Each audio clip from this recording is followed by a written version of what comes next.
নমস্কার। আপনারা কি জানেন এই ছোট্ট একটি সাধারণ জিনিস দিয়ে অনেক কিছু হতে পারে? এইটা হচ্ছে মেনলি মাছের আঁশ। মাছের আঁশ বলতে আমরা যে মাছ খাই, সেই যে মাছের আঁশগুলো যে বাজারে যখন কাটিং করা হয়, মাছ যখন কাটিং করা হয় তার যে আঁশগুলো হয় সেগুলো সাধারণত ফেলে দেওয়া হয়।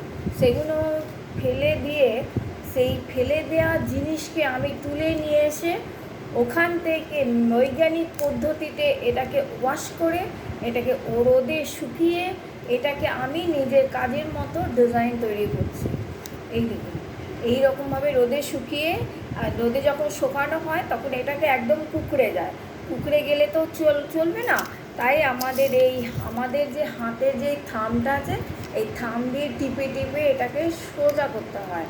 তারপরে আমরা এটাকে নিজের ডিজাইনের মতো আমাদের যেরকম ডিজাইনের ইচ্ছা হবে সেই রকম ডিজাইনের ওপরে আমরা এটাকে কাটিং করি। কাটিং করার জন্য আমাদের কাঁচি লাগবে।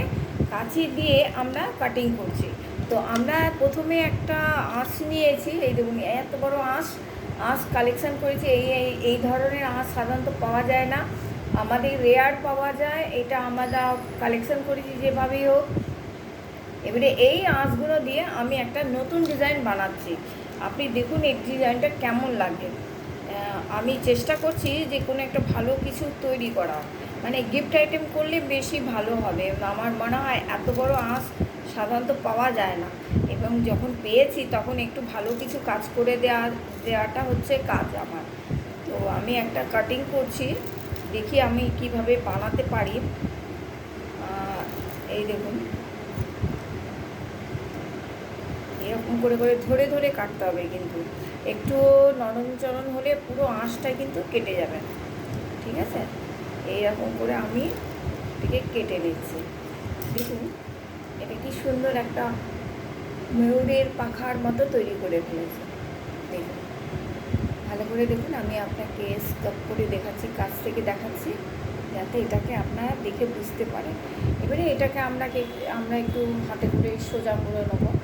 সোজা করে নিয়ে এটা একটা পুরো ময়ূরের পক্ষর মতো হয়ে গেছে, ময়ূর পঙ্খের মতো হয়ে গেছে। এবারে এটাকে আমরাকে একটার সঙ্গে একটা জয়েন করে করে আমরা একটা ডিজাইন তৈরি করে দিতে পারি। ঠিক আছে, ধরুন আমি একটা কানের বানিয়ে নিলাম, বা একটা আমি গলার বানিয়ে নিলাম।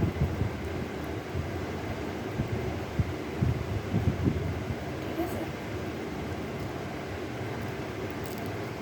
এই দেখুন কত সুন্দর হলো। এই কত সুন্দর করে করেছি দেখুন, জিনিসটা একদম ময়ূরের পাখার মতো। এবারে এটাকে আমরা একটা ইয়ের মতো করে নিতে পারি, মানে একটা জুয়েলারিও বানিয়ে নিতে পারি বা একটা গিফট আইটেম বানাতে পারি। তো এটা এখনও কমপ্লিট হয়নি, আর এটা এত তাড়াতাড়ি হবেও না, এটাতে অনেক সময় লাগবে। আমি এটা আপনাকে জাস্ট কতগুলো কিছু কাটিং করে আমি আপনাকে দেখালাম, এবং এটা আমি পরবর্তী নেক্সট ভিডিওতে আমি এটাকে কি করেছি, মানে হয় একটা ময়ূরের ভালো সুন্দর ঝাঁক বানিয়ে দেবো, বা একটা ময়ূরের দিয়ে কণ্ঠি দিয়েই একটা জুয়েলারি বানিয়ে দেবো। তাহলে দেখতে কিন্তু জিনিসটা হেভি সুন্দর লাগবে, এবং আপনারা এটা দেখে মুগ্ধ হবেন, এটা আমি বলতে পারি। তো নমস্কার, আমি পুষ্পা ভগত। আমি পূর্ব বর্ধমান, নতুনগঞ্জ এবং ওয়েস্ট বেঙ্গলে বসবাস করি। আর আপনারা যদি এই ধরনের ফিশ স্কেল জুয়েলারি যদি নিতে চান তাহলে আপনি আমার সাথে যোগাযোগ করতে পারেন www.fishscaledesign.com অথবা www.indianhandmade.com। এছাড়া আমার হোয়াটসঅ্যাপ নাম্বার 9153729044 আপনি যোগাযোগ করে আমার কাছ থেকে ডাইরেক্ট আপনি অনেক রকমের ডিজাইনের জুয়েলারি বলুন, গিফট আইটেম বলুন সংগ্রহ করতে পারেন। নমস্কার।